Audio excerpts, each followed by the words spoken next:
Hello, all. Welcome to our fall tasting and Thanksgiving preview from Estate Brand Distributing. Today, we'll be tasting six different wines. We have a Cava Marfil, a couple of Kiona Columbia Valley Riesling, wonderful Pinot Noir from Carneros, from Fleur, Loscano Winemaker Series Malbec from Mendoza, and the Pero Callejo from Cap Franc, also from Mendoza. We're going to start tasting a wonderful wine that could be served as an aperitif or even at the end of the meal with dessert. The Cava. Cava is a sparkling wine made with the classic or traditional method with the secondary fermentation in the bottle. And this particular wine is aged for 14 months on lees, made from the classic varietal that are from that area called Jarello, Macabeo, and Parallera, and it's mostly the two first ones that are making up this wine, with 60%, with the Jarello and the Macabeo being 30%. It's an elegant, light, sparkling wine with a little pale gold, small bubble with a little biscuity, doughy nose. Autolysis is what happens when you leave the yeast in contact with the wine, and you have that exchange from the yeast that gives you that little biscuity nose on the palate. The wine is dry with a pretty good acidity, medium plus acidity, and a medium alcohol, with a little bit of stone fruit, apricot, and a clean finish with a little floral component. The Garcia family, Sam and Javier, work right outside of Barcelona in Catalonia, and that's where this winery has been successful since 1998, running about 30 acres of vineyards there. And this is a wine that will do really well with hard cheeses like Manchego, Asiago, also maybe some seafood dishes, a little more spicy, like the local paella or zarzuela. And also a baked ham will do really well with that. If you're into this, or an appetizer like some Spanish tapas, bell peppers, nuts, olives. I really like starting a meal with this type of wine.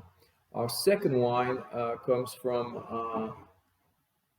the Columbia Valley, from a three-generation family, the Kiona family there, Kiona Wines. I've been making wine in Red Mountains for the last 40 years. And this Riesling is a medium dry Riesling classic with a medium gold color and some a little citrus, orange blossom, a little floralness and mineral to it that makes this wine enjoyed by everyone. This is definitely a wine that everybody will appreciate, either at the beginning of the meal or throughout the meal. It has a little bit of residual sugar. It makes it soft, though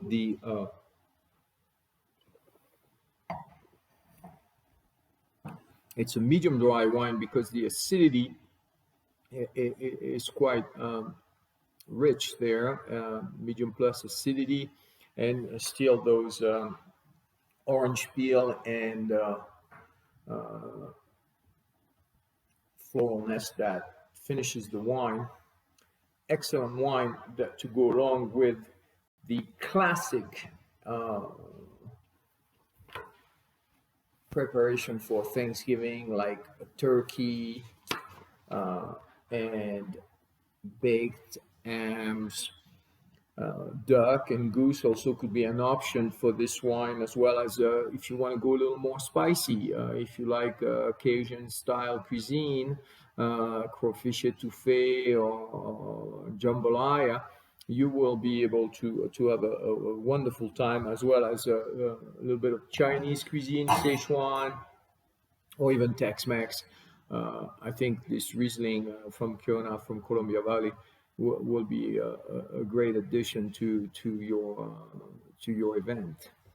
Now, the third wine, also from Kiona in Columbia Valley, is a late harvest. In a nutshell, late harvest is a style of wine where the harvest happens between October and November, depending on the weather and the choices of the winemaker. This particular wine has about 94 grams of sugar per liter. So it is a sweet wine, but because of the bright acidity in this wine, it is not overwhelming in the sweetness. The fruit there comes out with some really ripe pineapple or exotic ripe apricot, maybe quince, and a little mineral character at the end.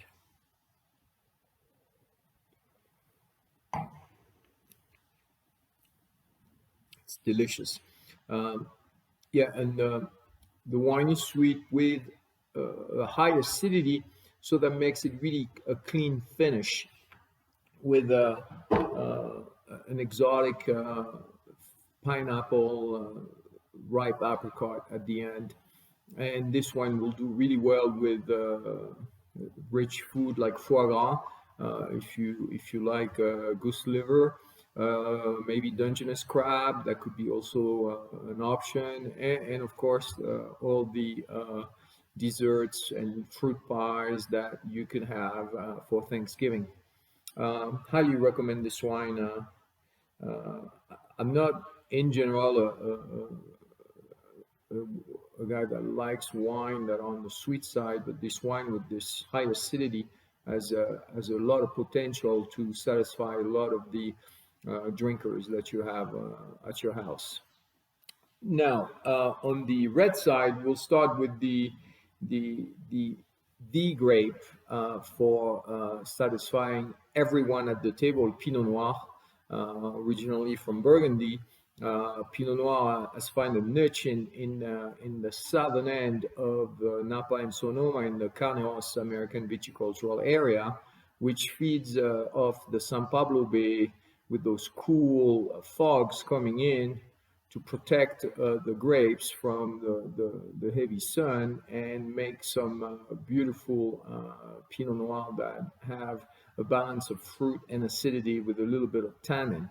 This one comes from the Fleur Vineyard, who has a long history of making wine in that region. And I would say Pinot Noir is overall the most friendliest wine for food. So you will be able to match that wine with wonderful choices like maybe a warm goat cheese salad with some beets, mushroom and burrata, bruschetta as starters, if you like something like that. Maybe to warm you up, a red curry squash soup. And obviously, maybe a vegetarian dish, a vegan enchilada for the people that look for something like that, or crispy goose, or smoked glazed ham with red pepper. So many choices with the Fleur as far as the food pairing there. And this wine, we're gonna look at it as a little pale ruby on the color with say a plummy strawberry with a little vanilla, earthy, dusty component on the nose.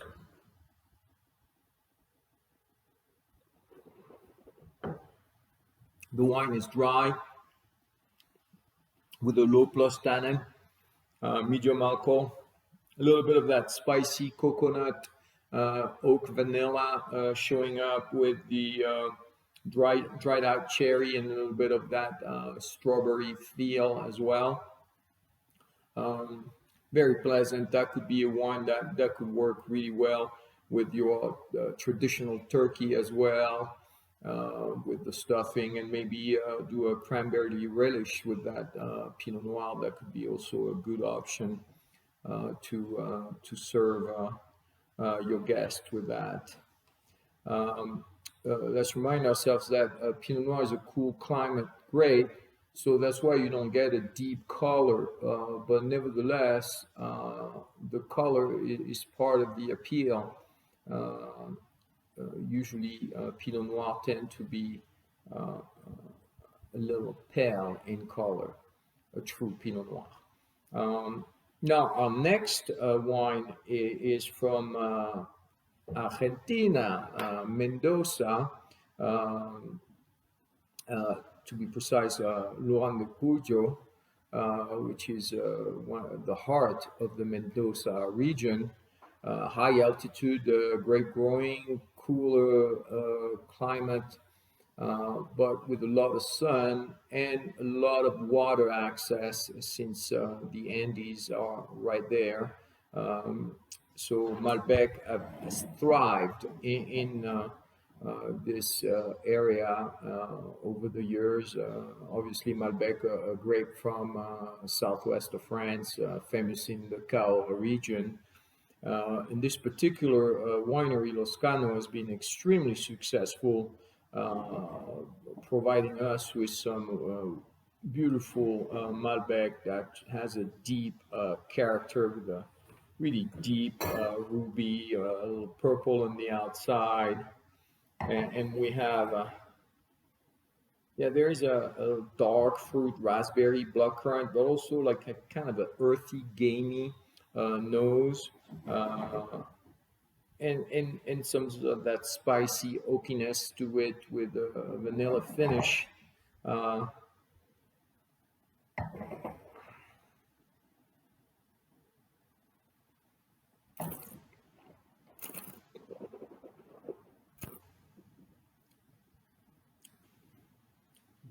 Wonderful wine, dry with a medium plus tannin, still that black currant, raspberry, um, a little bit of earthy mushroom, like maybe like a little truffle on the finish, and a little bit of spicy oak at the end to wrap up this wine. This wine that will definitely help you with rich and fat-driven entrees. Uh, we can look at it and say maybe some braised beef or ribs braised in this Malbec, or we can do also a lamb shank, some duck breast. Um, I think maybe also if you like to be a little bit outside the mark, look at some conejo, as they say in Spanish, rabbit, roasted rabbit with a mushroom cream sauce could be delicious with this wine. I think there's a lot of options. Of course, anything with hard cheeses or creamy cheeses, you can maybe serve that with a baked brie with a raspberry preserve and have a wonderful time as a starter. And like every rich tannic red, we could do some wonderful pairing with chocolate, chocolate cake, flourless chocolate cake, foie noir, black forest, anything that has chocolate, chocolate tort, maybe with some raspberry in it. That could be some really delicious food pairing there. Now, the last wine, but not the least one, the Pero Callejero, is Stray Dog, by the way. is from a winery called Mosquito Muertas, the Dead Mosquito wine company, and they operate in Mendoza, and especially as some high elevation vineyards in the Uco Valle de Uco.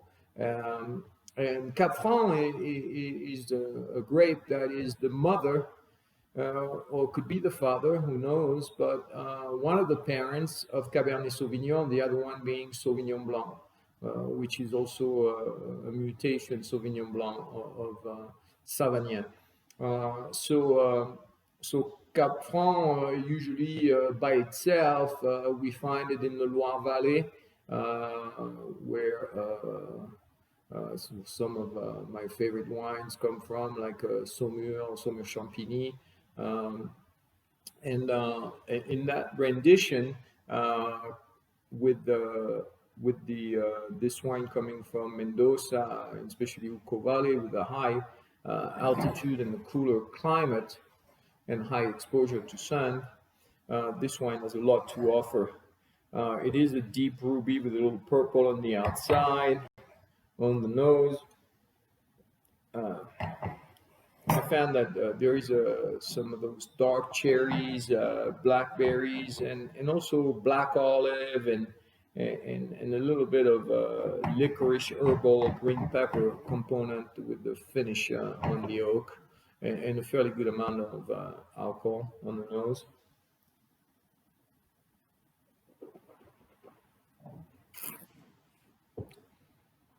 The wine is dry, with some a good structure, some medium plus tannins. The dark fruit are showing with that licorice and that spicy oakiness, with a little bit of coconut in the finish, and that green component is still there, that green bell pepper to wrap it up. I think this wine could do really well with the same as we talked earlier, with the rich dinner entrees. But we could do the classic turkey with the cranberry relish and use the wine to cook the cranberries. Uh, Cornish game hand, that could be another option.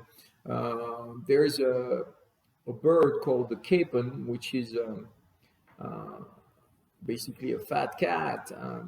Capon is a rooster that's castrated and well nourished, and the flesh is really delicate. And I think that a roasted capon served with that could be also quite interesting. Or we could go game, a little more gamey with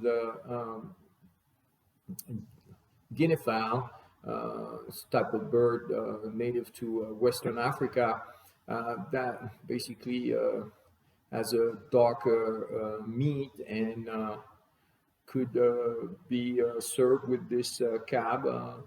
I think that could be something to look into. Now you could do a red lentil soup. You could, of course, go into more of a vegetarian dish with an eggplant parmesan. And of course, anything chocolate with it, or hard cheeses, because of the or triple creme, like a Saint Andre, for example, on the cheese side, would be delicious with it. And the chocolate cake of all chocolate cakes will do well with this wine. If you if you feel like you need more information, please, you can reach me at Maxence Ariza 61 at gmail.com. And I hope you and your family stay safe and have a wonderful holiday. Happy Thanksgiving from me and everyone at Estate Brand Distributing. Thank you, and we'll see you soon for the wines from coming up for the holiday.